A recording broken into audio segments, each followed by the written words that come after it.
আসসালামু আলাইকুম। ওই যে সামনে যেই দোকানটা দেখতেছেন এই দোকানটা আমার।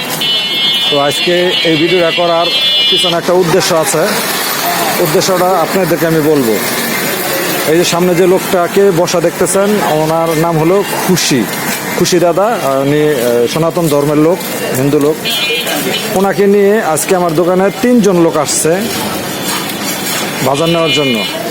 উনিও বাজারের জন্য বসে রয়েছে। তো আমার নিজের একটা কৌতূহল লাগলো, সে কারণে আমি আজকে এই ভিডিওটা করতেছি। কৌতূহলটা হলো উনি আমার কাছ থেকে আজকে পোলাও চাল, সেমাই, তারপর চিনি টিনি চাইতেছে, মশলা টশলা চাইতেছে। তো আমার প্রশ্ন হলো, ওনাকে আমি প্রশ্ন করলাম যে দাদা আরও 2 জন মানুষ আমার কাছ থেকে 1 প্যাকেট সেমাই চিনি টিনি নিল, তারা হয়তো বা রান্না করে খাইব, কিন্তু আপনিও আইডিয়া নিতেছেন, ব্যাপারটা কি? উনি আমাকে প্রশ্নের উত্তরে বললো যে দাদা এমনি নিবো। তা আমার নিজের একটা লাগলো, কেন এমনি নিবে?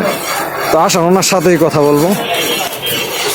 আমার নিজের কাছে একটা প্রশ্ন লাগলো যে উনি বাজার সদাই নিবে, পোলাও চাল নিবে, চিনি নিবে, কেন এগুলো নেবে? তো ওনার ইয়াতে উনি বলতেছে দাদা হয়তো বা আপনারা জানেন না, আপনাদের মুসলমানের অনুষ্ঠানে আমরা কিন্তু একটা আনন্দ করি। তো আরেকটা কথা বললো, আজকে আমি সকালবেলা দামরাই গেছি খাসির মাংসের জন্য। তো আমাদের হিন্দু লোকের কারণে কোন মুসলমান লোক, আচ্ছা দাদা আপনিই বলেন কি হয়েছে, আপনার দামরাই গেছিলেন, কি বলছে, কি হয়েছে? সকালে আমি আসসালামু আলাইকুম। বলেন। সকালে আমি দামরাই গেছি, দামরাই যাওয়ার পরে দেখি যে খাসির বিশাল বড় সিরিয়াল, সব দেখি যে আমাদের হিন্দু লোক। এখানে মুসলমান লোক 2-1 আছে, তাও আবার হিন্দু লোকের জন্য কিনতে পারতেছি না। তো ঈদ তো উৎসব তো সবার। আচ্ছা আরেক কথা বলি, কেন এটা হলো আগামীকাল তো আমাদের যে কুরবানি ঈদ, আজকে ঈদের আগের দিন, আগামীকাল কুরবানি ঈদ। আর সেই ঈদের জন্যই দাদা না, সেই ঈদের জন্য সব আপনারা যে কুরবানি মাংস কিনে নিতেছেন, মানে খাসি মাংস কিনে নিতেছেন। ইলিশ মাছ। ও আপনারা তো আর এই যে গরু মাংস খাইবেন না, এই জন্য খাসি মাংসটা নিতেছেন। দেখেন মানে তাদের জন্য অনেকে গেছে, অনেকে দেখা যায় মুসলমানরা খাসি মাংস খাইতে পারে না, গরু মাংস খাইতে পারে না, খাসির মাংস আজকে কিনতে গেছে।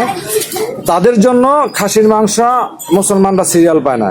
অর্থাৎ হয়তোবা আমরা মুসলমান, তারা হিন্দু, কিন্তু তারা আমাদের মুসলমানের অনুষ্ঠানে আমরা যে মুসলমানরা যে ঈদ পালন করি বা ধর্মীয় যে অনুষ্ঠানগুলো পালন করি, তারা কিছু কিছু পালন করেন। দাদা আপনি আমাদের মুসলমানের ধর্মের ইয়ার মধ্যে কি আনন্দ করেন? আপনারা অবশ্যই আনন্দ করি। আমার বন্ধু বান্ধব আছে না মুসলমান, আমরা তো কালকে সারাদিন বিকালে আমরা মোটরসাইকেল নিয়ে বন্ধু বান্ধব ঘুরুন। উনি আরো দেখছে, আরো 2 জনে যে আমার তো না সেমাই টেমাই নিচ্ছে, এটা তো দেখছেন আপনাদের ধর্মের লোক সেমাই নিচ্ছে। দেখেন আমার এই দোকান থেকে তাদের ধর্মের 2 জন লোকে বাজার সদাই নিচ্ছে, উনি দেখছে। আমাদের মুসলমানের ধর্মের মধ্যে, মুসলমানের ধর্মের সাথে হিন্দুদের ধর্ম সম্পূর্ণ পার্থক্য, কিন্তু ওরা কিন্তু আমাদের মুসলমানের ধর্মটা অনেকটা সম্মান করে।